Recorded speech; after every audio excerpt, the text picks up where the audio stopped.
Do you find yourself giving in to others or letting go of boundaries just to feel loved, accepted, or included? If that sounds familiar, take heart. It's an extremely common issue. Healthy boundaries are essential for healthy relationships, but it's often tough to create and enforce strong boundaries, especially if you didn't grow up in a situation where healthy boundaries were modeled.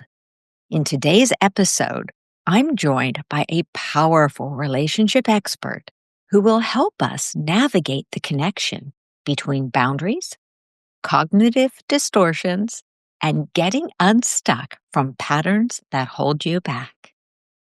Today, we'll focus on this listener's real-life question. I'm a people pleaser who just wants everything to be peaceful. I grew up in a chaotic family, and I dread any celebrations because my buttons get pushed by my siblings, parents, and extended family. Now that I'm married and have a kiddo, I'm even more afraid to rock the boat. If I stand up for myself, everything will go sideways. My husband is shy, so he gets uncomfortable when things get sticky. And this stresses our relationship. Can you give me some tips for navigating the holidays and other family celebrations? And with that question as the focus of today's episode, I'm Dr. Carla Marie Manley, and this is Imperfect Love. Welcome to Imperfect Love with Dr. Carla Marie Manley, psychologist, author, and relationship expert. I'm here to help unravel mysteries and misconceptions about love, relationships, and mental health issues, plus everything in between. Love is complicated, people are imperfect, and relationships surely can be tough. Together, we'll navigate this messy, imperfect space of real life.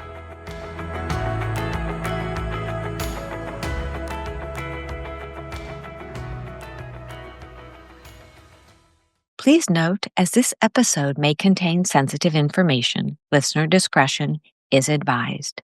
If you need special support, please see the links in the show notes.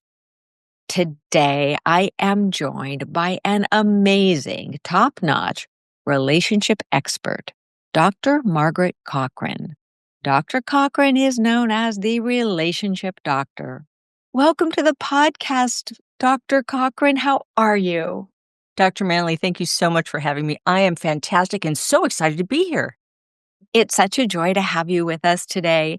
And before we launch into this very interesting and not uncommon question or issue, I would like to ask you just a little bit about what makes you, you. Okay, well, there's something to unpack, huh? Well, I think the thing that makes me me is that I suspect, like you, get tremendous joy out of watching people become their best selves. And that is the fuel that makes me go. That's what gives me joy. That's what makes me be able to put up with all the goofy nonsense that happens out in the world. Watching that process, whether it's with a child or a couple or an individual, that's my joy point. Thank you for sharing that. And I'm with you. There is such joy in watching that transformation. It takes work. It takes dedication. It's an ever-evolving practice. So thank you for sharing that piece of yourself with us. Now, when we look at the question of the day, it is so multifaceted. And you are an expert in the realm of, relationship doctoring and all of the things that go with that.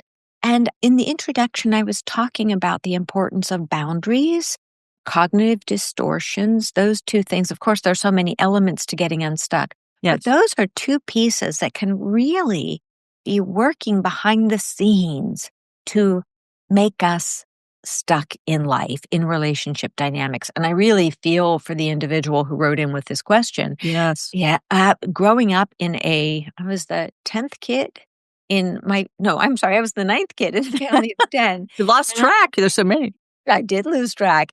I lost track of so much, including who I was. But when we look at whether it's a small family or a large family, how family dynamics, boundaries weren't a thing in my family. It was be good, say yes, be small, stay quiet. So for people out there, regardless of how their family operated, even if it was a healthy family dynamic, still sometimes boundaries are more implicit than explicit. So could you describe for our listeners what a boundary is? And then we can talk about how to create them. Okay, a boundary is a place that if you cross, you lose yourself, Mm. lose your integrity, you lose your voice. It feels almost soul-sucking, you lose your soul. And being able to stay on the healthy side of that line is imperative to live a happy life. That was so beautifully said. And I think it's so important. Would you say that just for our listeners who might want to hear it again, doesn't have to be verbatim, but say that again because it's just a beautiful way to look at it of a line where once you cross it, you're giving up yourself, who you are. Please state it again. Yes, of course. It's a line once crossed. You enter a place where you begin to give up your integrity, yourself, your soul, your voice. And it's so, so important to be able to stay on the healthy side of that line in order to live a happy life. Can't improve on that definition. That was brilliant. And when we look at how simple it sounds like, oh, well, let's just stay on this side. Let's stay on this side where we have our sense of self respect, self esteem, integrity, sense of who we are. Yes. But what about situations like the person who wrote in where that wasn't modeled? It doesn't sound like that was modeled growing up. This person, for whatever reason, grew up really believing that they had to be the people pleaser in this, I think they used the word chaotic family. What would you say to someone who I can only imagine showing up to these family gatherings? Maybe they live in the same town, maybe they don't, but each time they're having to be small, not rock the boat, not do anything that is sticky. That takes a lot of energy as well as makes the person lose who they truly are.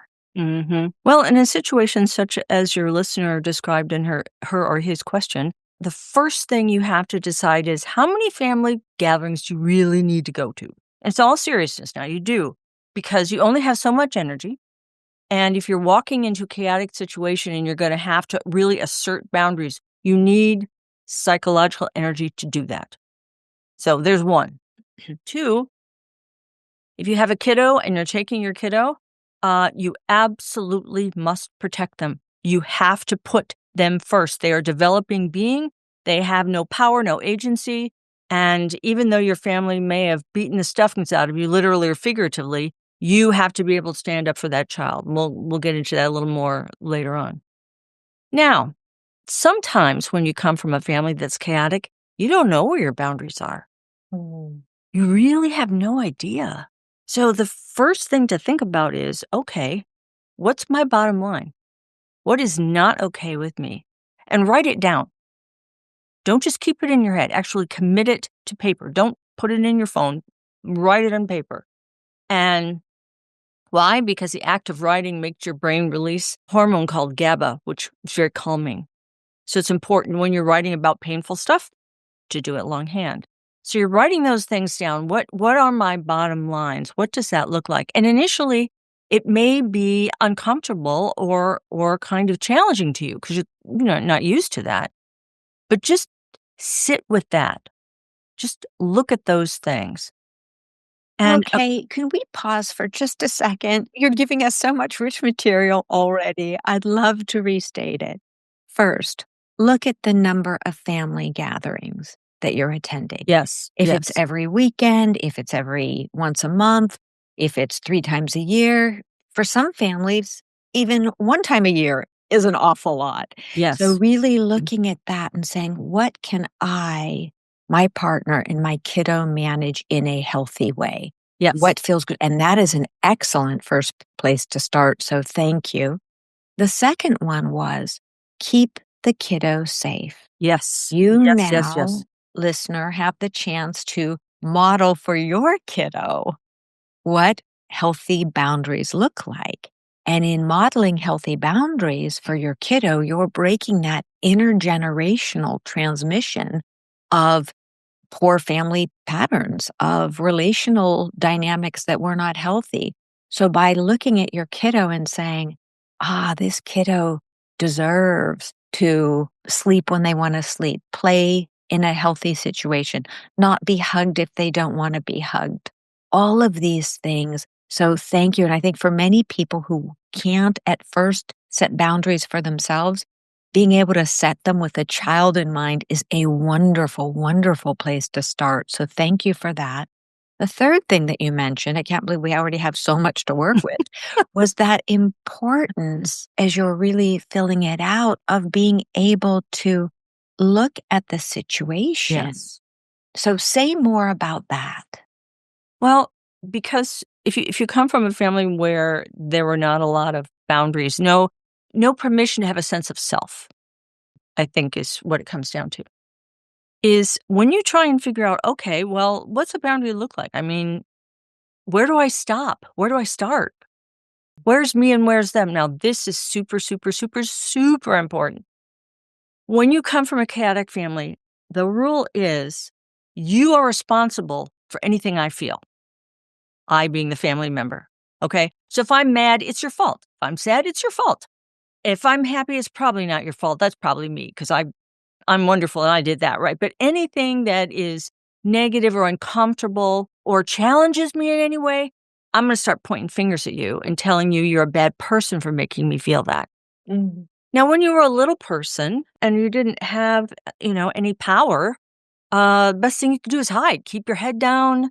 Don't make too much noise. Try and stay out of the way or simply disappear. And sometimes children do that, don't they? They just kind of disappear into corners of the house or they leave for a while. They figure out about how powerful timeout can really be. So you didn't really have a chance to figure all that out. And during the developmental phase of your life, which is mid to later adolescence, when your job is to individuate or separate from the family, they said, absolutely not. Absolutely not. You belong to me, and my feelings belong to you. Wow, very powerful. And thank you for bringing up the piece about individuation. Listeners, that means that you become a separate individual, that you feel separate. You can still be a part of a family system, of course, but that you're able to leave the nest, grow your wings, have your autonomy, and have that respected by your family of origin. That's the idea of you being an individual and your choices being respected and honored, especially if they're healthy choices. Yes. If you're unless you're, using drugs or something like that, your family might not honor and respect that choice, which is understandable. But when you're making healthy choices, even if it's not in line with what the family might have expected of you, let's say you want to be a ballet dancer and not an attorney. Well, if that's your choice, then in a healthy family, that individuation would be supported. Yes. So, Dr. Cochran, thank you for that. That's so powerful. Remembering in a healthy family, you are allowed to be an individual. Your Yes. family respects that and honors it. The other piece, Dr. Cochran, that you said that was really, really powerful is the importance of being in healthy family dynamics where others don't blame you for their feelings. They Yes. own them. They can use I messages and say, hey, I feel hurt that you're not coming to Thanksgiving. I respect that you're not able to come, that you need a timeout. Maybe you want a quiet Thanksgiving this year. But in an unhealthy family, that would sound something like, you're a really bad, thoughtless daughter for not coming to Thanksgiving. You You own me. never take care of us. You never consider us. You're always considering yourself, Mhm. which are also cognitive distortions, but we'll get to that. So, Dr. Cochran, how would you encourage someone who is in these dynamics to now you gave us really a great tip, which is to write them down. Yes. The writing down of what you would like to see for boundaries, for triggering situations, and how you would like to respond to them. Absolutely. It produces GABA on a visual level. It helps your brain say, oh, I can see this. Even if I can't really feel myself doing it, I can Mhm. see it in writing. Yeah. when I come into the room and let's say I don't want to have a drink, but my family keeps pushing food or drink at me even when I say no. Can you write down that situation and say, when somebody pushes food on me that I don't want, or an alcoholic beverage on me that I don't want, or a conversation that I really don't feel comfortable with, how, write that down. It's so beautifully said, Dr. Cochran. And then also after you write it down, you can even imagine yourself doing it. Imagine again and again saying, no, Uncle so-and-so, I do not want a beer. Stop Yes. asking me. I would appreciate it. Thank Yes. you. So, Dr. Cochran, back to you. Lead us forward. Well, what happens in a chaotic family, and I know, Dr. Manley, you know this so well, the adults tell the children that they are fundamentally flawed in some way. Mm. It's not you've done wrong, it's you are wrong. Now, done wrong, of course, that would be remorse, right? You've made a mistake and you can make amends for that. If you are wrong, we're in the territory of shame. Absolutely. And once our brain goes to shame, our prefrontal cortex, a part of our brain that does the executive functioning, the logic, the thinking into the future, the rationalizing what's going on, is pretty much offline. And we're thinking with the more primitive parts of our brain, basically around the area of the amygdala, which are two little almond-shaped cuties in the back of our brain. They're all of a sudden running the show, and you feel pretty terrible. And nobody to help you understand that the bad things that your family is telling you, and sometimes they're direct and sometimes they're indirect. It can go either way. The bad things your family are telling you are not about you. It's a reflection of them. Say more, Dr. Cochran, please. That is I think that's my toughest sell as a therapist, is this idea that, okay, you were told that you were fundamentally flawed. So there's no coming back from that. So as a fundamentally flawed being, all you can do is stand there while people basically whip you with their cognitive distortions and their self-loathing and their bad feelings and their inappropriate needs, and on and on and on and on and on. And you've got nowhere to go. So the healing point is when you can say, oh, yeah, Uncle George is trying to get me to drink with him because he's a drunk and he wants me to be drunk with him. And I'm not a drunk and I don't want to be drunk with him. So I can say no. So what does that look like? Well, Uncle George or Uncle Fred, whatever, or Aunt Susie, gets in your face and say, you need to do this. You must do this. And if you understand that's about them and not about you, you will have the agency to say something like, I appreciate you trying to take care of me, but I'm fine right now. Walk away. Let's repeat that. I appreciate you trying to take care of me, but no, thank you, Yeah. and walk away. I'm fine now. Yes, keep practicing that. I appreciate you doing X, Y, or Z, and then say, no, it doesn't work for me, walk away. Yes. Thank you for the offer. It doesn't work for me, walk away. And remember, listeners, this can sound easy. We're making it sound easy.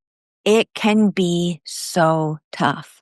And if it feels tough to you, it's understandable because that is your fear based upon your childhood experiences. Yeah. If you tried to get out of line, somebody likely, maybe physically, but possibly just psychologically smacked you down. Yes. So that you learned to be the good girl, the good boy, the good person. And so when you're starting to grow these, sea legs of standing up for yourself, saying the complete sentence of no, just a no, can feel so scary. And with some people, you have to repeat that no 2, 3, 4 times until they realize, oh, this person's not a doormat anymore. I can't push them around. And that can feel deeply uncomfortable, yet it's worth it in the long run. What do you think, Dr. Cochran? I absolutely agree, Dr. Manley. Here's the thing. You know about human behavior, mammalian behavior, come to that. When you change a system, when you start to behave differently, that system is going to push back with everything it has to try and get you to go back to what they know and understand or are uncomfortable with. That's why when somebody wants you to have a beer you don't want to have, the best thing to do is just confuse the socks off them by starting with something positive. I appreciate you trying to take care of me, but no, thank you. And walk away. Do not continue to engage. Don't argue. Don't repeat the cycle. Don't go through that. They will probably stand there slack jawed for some time. Who was that? What just happened? I don't understand. So as a result of that, that person or other persons in the system may begin to poke the bear. That would be you, the bear, and saying, oh, come on, do this, or oh, you need to do that, or you're too thin, or you're too fat, or you're too tall, or I don't like your hair. I don't know, whatever. They come up with amazing, ridiculous things to be concerned about. And a good line for that one is, what an interesting perspective, but it's not one I share. And then walk away. Don't stand there and engage. When you go into a difficult situation, especially if it's a family thing, with your family of marriage, it's important to negotiate with your spouse or partner how long you're going to stay. Okay, we're going to do this for an hour, or we're going to do this for 2 hours max, and no matter what's going on, we're going to leave. And also that there be a safe emergency word.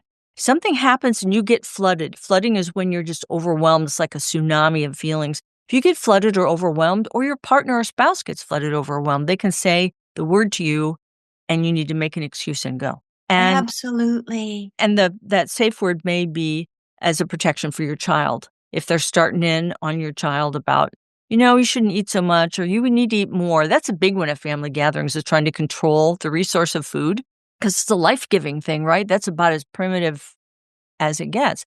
But your child doesn't understand what's going on with your family of origin any more than you did when you were little. So that's why it's important for you to step in front, if you will, of that interaction. Like, let's say your child says, oh, I'm going to take up the trumpet. And grandma says, trumpet? Why would you play the trumpet? That's not a good instrument for a little girl. You should play the flute. I played the flute when I was young. Okay, so there's our setup, right? So the parent comes over and says, the trumpet is a perfect instrument for her. Isn't it, sweetie? And then you take your child away. Go get a cookie, get a drink, whatever. But don't leave them there. And if later on they say, how come grandma said that about the flute? Well, sometimes grandma gets a little bit excited about things, but don't worry about it. It doesn't mean anything. You made the best choice for you, and that's what matters. I so appreciate this piece, and it's important. Again, you're giving us such good tips for many situations, family, inside family, outside of family units, that if we pause to see that especially if there's a kiddo involved, Yes. when we step in a really gentle way, modeling healthy behavior, and simply exit the situation, remove the child. If the child has concerns, gently respond to the concerns, no shaming, no blaming. Yes. Again, taking that high road. So I think and that's perfect. So for example, even if it's a tiny child and grandma is giving the child's, I hear this one, I've heard it so much over the years, where the child has not had people food yet. And maybe they're still on a bottle or breast milk. And grandma or grandpa or aunt or uncle want to be the first one to give them food. So they try and sneak in cheese or bananas. Oh.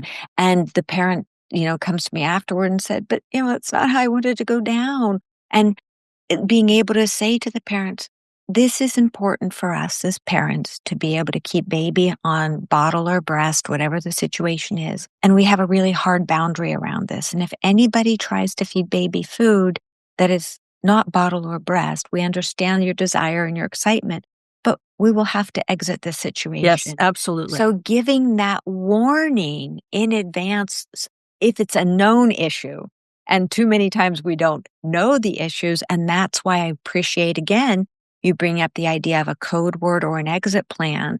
And again, you can do it graciously. You can simply say, hey, maybe the code word is sunflower. And then, hey, honey, sunflower. And the person, and you know that maybe sunflower means let's go out and take a walk around the block. Maybe code word rose means it's time to get up, give our kind words of departure, and get into the car and leave. So being able, and this also helps that marital relationship because the Oh, couple then yes. feels so Yes. united, not Yes. against anybody, but united within themselves as they would in any difficult situation, whether it's family, work, whatever, being united and saying, let's hope it doesn't come to this. But if things get a little brittle or sticky, we'll unite and this is how we'll exit. For how Yes. long, or maybe leaving that gathering altogether. So thank you. This is so helpful.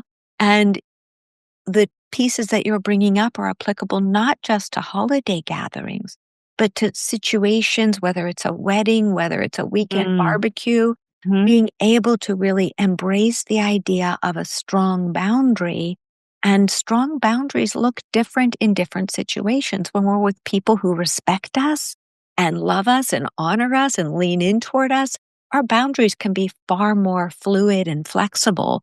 With people who tend to be disrespectful, our boundaries naturally have to get stronger and a little more rigid just to have that safety. Is that your understanding, Dr. Cochran? You are so right as always. Here's the thing, though.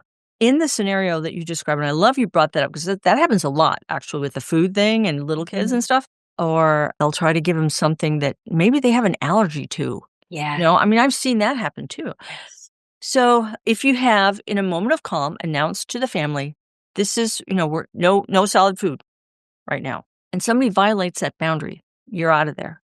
Now they may cajole you, they may try and shame you into staying. Oh, come on, I'm sorry. I shouldn't have. You're right. I shouldn't have done that. No, absolutely not. Because if you give an inch, they will take a mile. They will not respect you. They will not listen to you. And I absolutely guarantee you, before that gathering is over, they will have done it again. So when you say, I'm out, go. You don't have to be angry about it. You don't have to be nasty or mean or any of those things they'll probably accuse you of. You just have to be really clear. Okay, I think it's time for us to leave. That's all you say. It's time for us to leave. Thank you for inviting us. And quickly go. Go quickly, quickly, quickly. Don't have your stuff staged for your whatever exit you planned initially. But don't have, things all over the house. You have to run around and gather them up. Keep them in a nice little pile somewhere and get out of there. And you will hear about it later because remember, as we talked about, they are going to try and push you back into status quo. Why did you do that? You insulted Aunt Mabel when she tried to give her strawberries, whatever. And you say, because that is our boundary for the health of our child. And no one and nothing crosses that. And thank you for emphasizing that it doesn't need to be about being angry. No, not at It's all. simply about being clear. I like the acronym BIF: brief, informative, friendly, firm. Just Yes, keep it that's brief, great. give them information, be Yeah. friendly, be firm, work on it with your partner in advance. If you're a listener who is not partnered, work on it with a friend or in a mirror, do some role playing, because hey, I've been here as I learned boundaries. It can be so anxiety inducing that you back down and you don't hold your boundaries. Yes. So the more practice you get in advance, the more you go through that initial hurdle.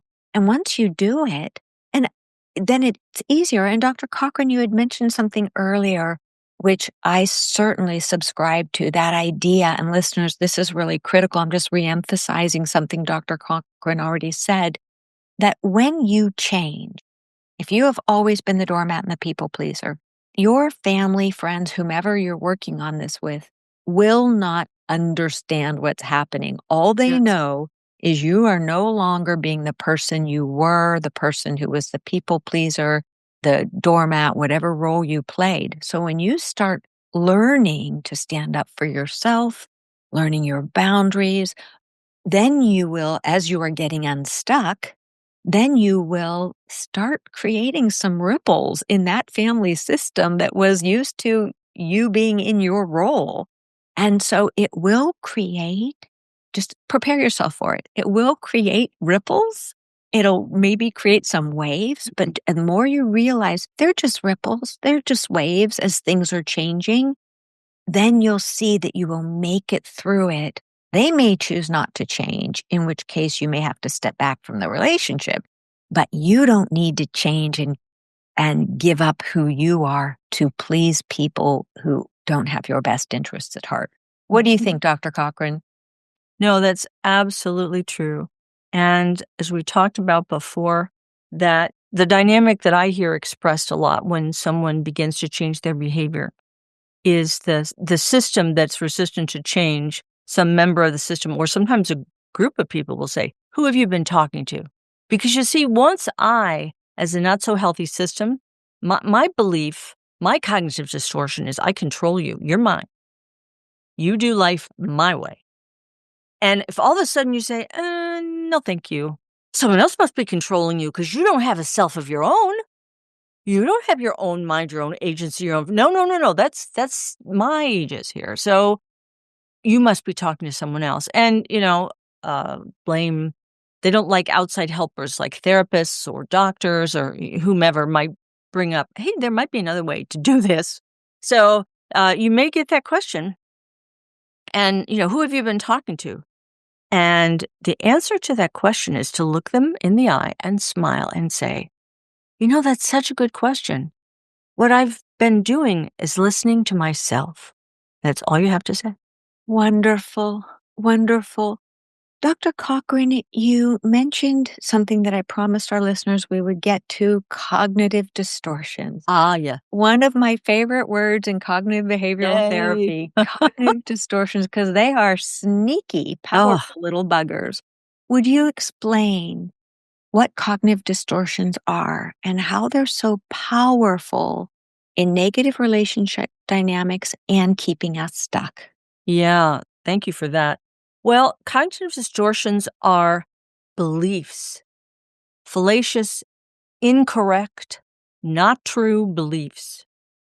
And then we give them the power of fact, and then we begin to live our lives according to that fact that started out as a fallacy, as not true in the beginning. And all of a sudden, that's what's true now. For example, someone might, here's one. I worked with a woman, and she was a delightful woman, but she could never get that next promotion. And I said, well, did you get bad reviews? And they said, no, I never got bad reviews. They're always good, but they always said, maybe next year. I said, oh, well, is there anything about the promotion that you don't like the idea of? I mean, corner office or, better lunch, executive bathroom. And what is it about it that you don't like? And she said, no, all those things would be fine. I said, I'm guessing you'd make more money if you were promoted, huh? And she said, yes. I said, oh, I see. She said, yes, and money is the root of all evil.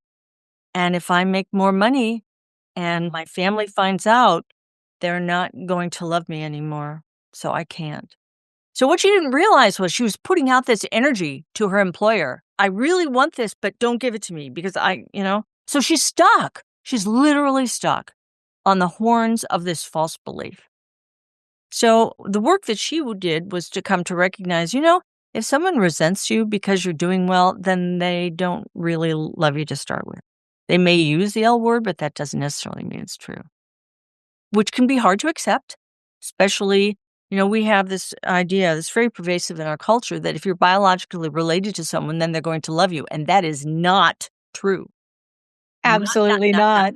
Sadly, but absolutely not true. Often your most wonderful family comes from people you have nothing to do with genetically, but they are family. They love you, they support you, they accept you, all that kind of stuff. So ultimately, she came to terms with the fact that money's not the root of anything bad. You can use it badly, but you can also have a whole lot of fun with it, which she proceeded to do, I might add. So she did get her promotion, and yes, some of her family was disgruntled, but because of the work she'd done, she realized, that's their thing. It has nothing to do with who I am. Thank you for that beautiful example and how important it is for us to realize that just as with the situation you illuminated, it's not always easy to tease these things apart, which is Yes. why we can get so quickly stuck or consistently stuck. Because when we grow up in an unhealthy family system, the messages, the cognitive distortions of parents, caregivers, brothers, sisters, whomever, can be so entrenched, especially if it's a very dichotomous way of thinking, all or nothing, you're good, Yes. you're bad. If you do this, you're good. If you do that, you're bad. If you color outside the lines, you're bad. If you do exactly what we say, you're good. All of those things that create deep shame if you end up coloring outside the lines or going in your on your own path. So being kind to yourself as you do the work to figure out where are these cognitive distortions? And our listener gave us a beautiful one when they wrote in and said something to the effect, if I stand up for myself, everything will go sideways. There we go. Yeah, beautifully said. Because in a family system such as you describe, the message that you're given is you control my thoughts, feelings, and behaviors with your thoughts, feelings, and behaviors. And the truth is, that's the fallacy. The truth is, no, you don't. I can't control you. And people sometimes say, well, if you do this, then this person will be sad. Not necessarily. They could choose to laugh at it. They could choose to be sad. They could choose to be angry. They could choose to be intimidated. Feelings are choices. And here's a big one. Please, please watch this one. Feelings are not facts. Because you have a feeling about something doesn't mean it's true. You have to use a system of tests to determine what your feelings are telling you and why, and then where you want to go with that. 100%. And thank you for taking a pause around that because it's in my fourth book, The Joy of Imperfect Love, where I talk about we have our thoughts. From our thoughts come our feelings, our mindset, our energy, our actions. So Yes. it's this constant interplay that's often below the radar. And for someone who's standing up for themselves for the first time in a family system, friend system, at work, your feelings of anxiety, this is a really common one, come up and say, stop, run, hide. Don't stand up for yourself. Don't color outside the lines. Yes. Yes. Those feelings are lying to you. They're Yes. trying to keep you safe because in childhood, you learned that if you stood up, somebody was likely nasty, mean. Maybe they hit you, all sorts of, emotionally or physically Take their abusive love things away. Yeah. Absolutely. So those feelings are trying to keep you safe in a very primitive way.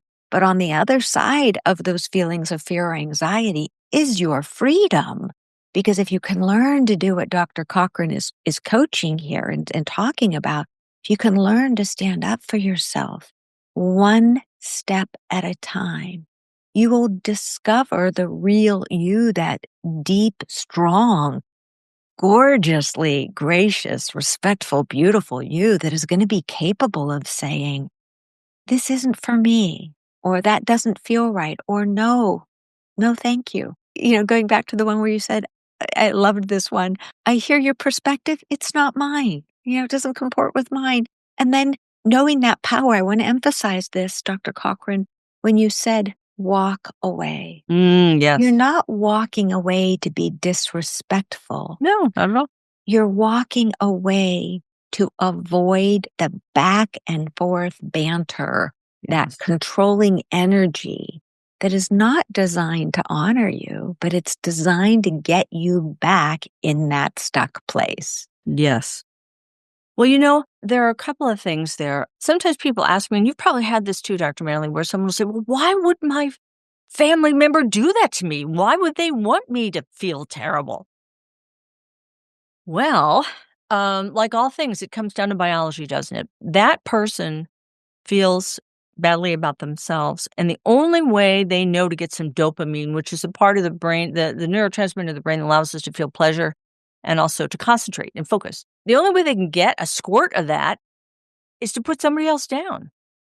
Because they're so far down, they don't know any other way to feel a little up other than try and one up you on something. And if it's okay, I'd like to take just a second to for a couple of techniques that might be helpful if you get yourself. Is that okay to do Oh, that? Yeah. please, Okay. please. Years ago, I was a school teacher, and I used to teach kids to spell the word Mississippi. And now I use it when people are in stressful situations. Now, here's why. As we talked about a little earlier, if you get hit with a surprise attack, so to speak, your amygdala says, danger, danger. Oh my gosh, this is really bad. We're going to die. Reacts strongly. And again, your prefrontal cortex, the reason and logic is offline. So if somebody hits you with a bomb, say nothing. And in your mind, go 1 Mississippi, 2 Mississippi, 3 Mississippi. And that's going to give your prefrontal cortex time to catch up with your amygdala. Now, depending on the situation, often if the family's pretty not healthy, they'll start to poke you. Well, say something. What is it you have to say? And then you, again, 1 Mississippi, 2 Mississippi, 3 Mississippi. Interesting perspective, but not one I share. Out. Okay, so give your brain time to catch up with itself. The second technique I'm going to offer you, and you may have talked about this before in one of your other programs, it's called 4-7-8 I am enough breathing. And how this technique works is before you go, and you use this prophylactically in preparation for the family gathering, or you can do it during. You can go off in the bathroom in a little quiet place. You inhale for a count of 4, you hold for a count of 7, and then you exhale down for a count of 8. And while you're doing those things, you're saying in your head, I am enough. Because that, of course, is what the unhealthy system is trying to tell you. No, you're not enough. You're fundamentally flawed. You're a bad person, irresponsible, blah, ... right? All that stuff we said. So you're reminding yourself, no, I am enough.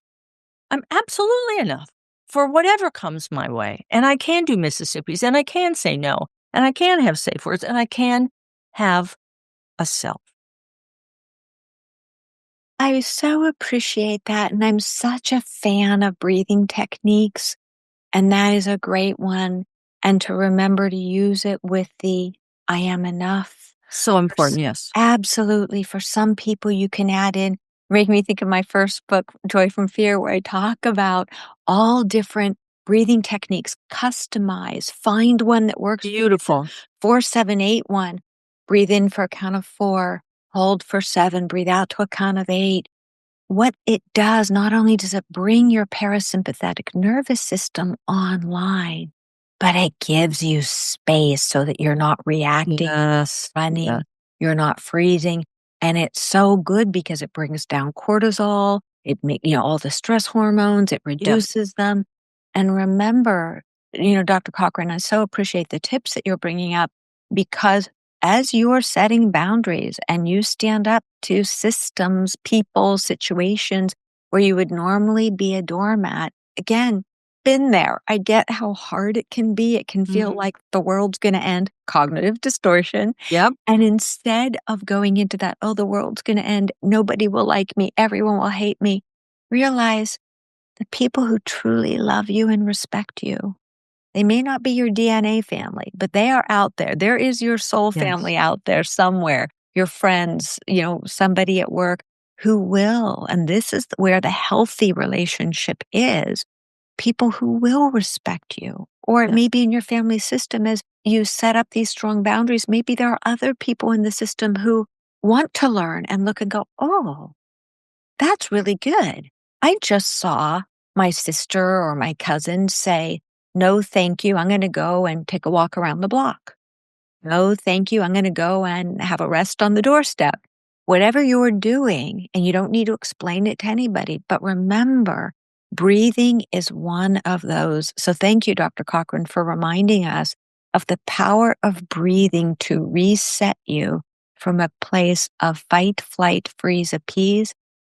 And you're entitled to that. Even if somebody wants to invade that space, you can say, hey, I'm doing my breathing exercises right now, time out, and who cares if they think you're a little bit bonkers? That's on them.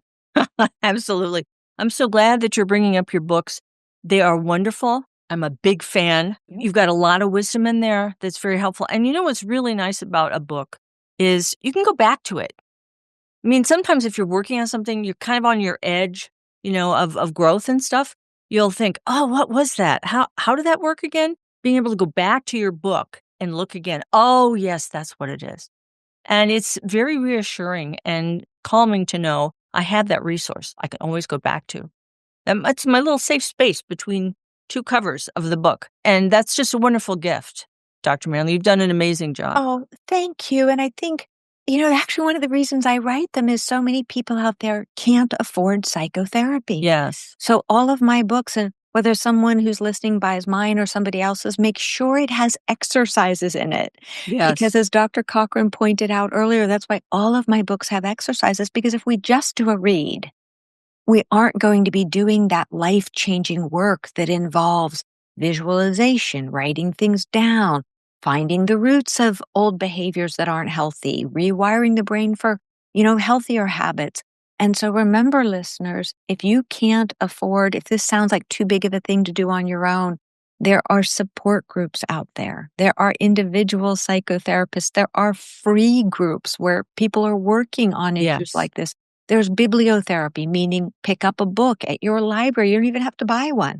Find one in the self-help book section that looks compelling to you, that's talking about boundaries. And Dr. Cochran, on your website, what are the resources there? Well, there are various, vlogs and, information about relationships. Also, how to connect with me if you have questions, after the show, if you'd like to send me a note or something, that you wanted to know. But I guess the thing I wanna kinda come back to just very quickly is a very popular thing that I see in family gatherings is you'll have a family member who's complaining about another family member. You've probably run into this one. Maybe it's your mom complaining about your dad or your uncle complaining about his mom or whatever it is. And it's extremely important that you, again, don't engage, but you can have fun with it. It's okay to use humor.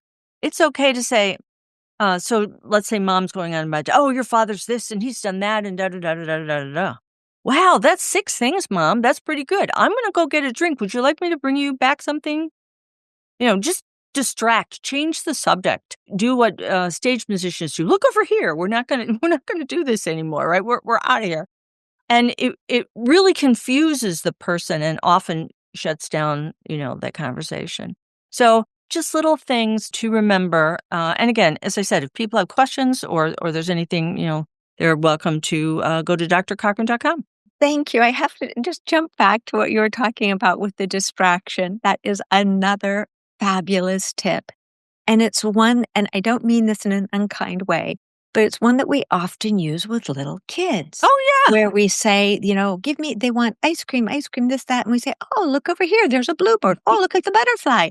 And sadly, and this is the part that I don't mean to be unkind about, but there are some adults that, as much as Oh, they are yeah. chronologically older, they are very much like children inside. So learning that art of distraction, as you said, you can, as Dr. Cochran said, "Hey, I'm gonna go get a glass of water. Would you like some ice water? Hey, Mhm. I'm gonna run to the bathroom. I'll be circling back later on." Light things, and I love how you said, "Oh gosh, mom, that's 6 things. That's a lot. That sounds pretty heavy. Wow." And it's okay, not generally not using sarcasm, because that can really feel like engagement to people, Mhm. but instead just taking that light, higher road, Yeah. which is so again, I forgot that is such a great tip, that tip of distraction. Remember, some adults are like kiddos in big people clothes, so distraction often works. Goodness, Dr. Cochran, are there any other pieces? And thank you for offering for people to contact you through your website and being able to, read some of the work you've done, which is really powerful work. So thank you. And such great resources, because when we have something to read, especially if you're listening to a podcast, sometimes it's so fast and furious and you're also available on Instagram, right? Yes, and I also have a podcast myself, which I'm looking forward to having you as a guest on. I'm super Thank you. excited about that. It's called The Relationship Doctor. Well, excellent. And you have done such a great, last piece before we wind up. I noticed in the question that the person was worried about the tax to their marriage, Yes. the burden to the marriage. Yes. And I really think, and I'd really like you to fill this in before we wrap up. I think that when you work on this as an individual and as a team member, like partnering with your spouse or romantic partner or friend, whomever is there with you, to come out not on top of other people, but to come out as a better version of yourself one step at a Absolutely. time, that evolution, then it naturally benefits the marriage or other relationship because you're doing this teamwork. You're doing your own work, but you're also teaming up with your partner. What do you think, Dr. Cochran? You are, as always, absolutely spot on. When your family is, all families have dysfunction. It's on a continuum. You can have a little bit, or you can have a lot, and everything in between. But if your family's kind of north of little, and you've got kind of a lot going on, they don't honor your marriage. They don't honor your new union. So they will often say bad things about it, or tell you that, he's no good. Or here's one people say, he's too good for you. Yeah, Yikes. right there. So yeah, that happens too. And as a result of that, you have to present that strong, unified front. We are a unit. So if grandma says, "Oh, I want you to come do thus and such. I want you to come Thursday and do this for me," and you say, let me check with my wife and see what's on the calendar, and then I'll do what I can for you. Well, I'm your grandma. Don't you want to do that for me? I'd be happy to help you, but I must check with my family first. And that's how you begin to assert yourself. And when you do that, what do you feel? Safe with each other. And when you feel safe, you can do anything. Thank you for bringing that up because I'm a firm believer that when you have safety in a relationship and when you're married or in a long term relationship, that partnership has to be the bedrock. That has to be the most important thing. Yep. And I always say home is where we start from. And when you're in a long term relationship, that home, that place has to be fostered first. Yep. That way you can go out into the world and together you can face anything Yep. because you have that strength and unity and that it's not being, some people might listen and go, oh God, that's so overly dependent. No, that's called interdependent, where you can depend on each other. Then you can move out into the world, both go to work, both see your friends, then move back.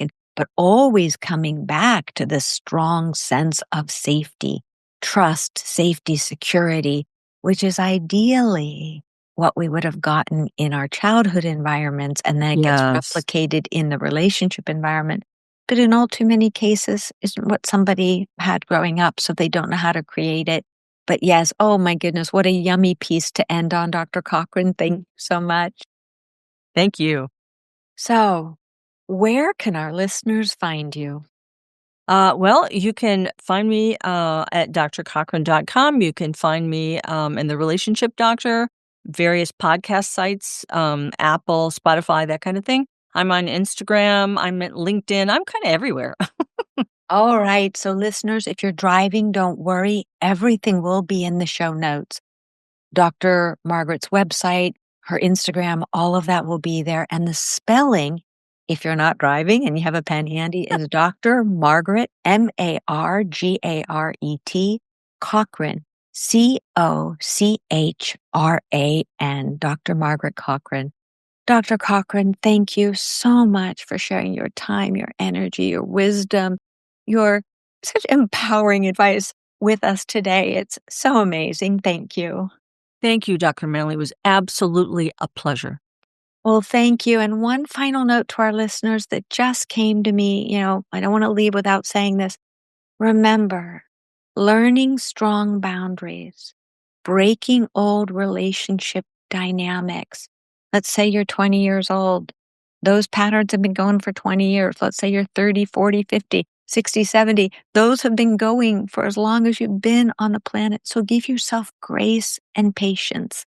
baby step it. You may not get it right the first time. If you're like me, you probably won't get it right the first time, and that's okay. Just don't shame or blame yourself. Just rewire it in your head and say, okay, this is how I wish I could do it next time. I'll try for this next time. So again, give yourself grace, give yourself patience, give You yourself. can't have success without failure, can you? There you go. And thanks again, Dr. Cochran, and to our listeners. Thank you, as always, for sharing your time, energy, and journey with us. And this is Imperfect Love. Thanks so much for sharing your time with me today. Remember, you have the power to transform your life and love fearlessly, if imperfectly, and it's my privilege to help you along the way. You can find more life-changing content, including my books and other podcast episodes, at drcarlamanley.com. Feel free to submit your own confidential questions through my website. I'll do my very best to include your issue on a future episode. If you found this podcast helpful, please subscribe and leave a review. Until we connect again, this is Dr. Carla Marie Manley wishing you oceans of blessings and love. Please note, this podcast is psychoeducational in nature and is not intended to replace formal mental health support. Please contact your healthcare provider or emergency hotline if you need psychiatric care. And, as always, please take good care of your amazing, wonderful self.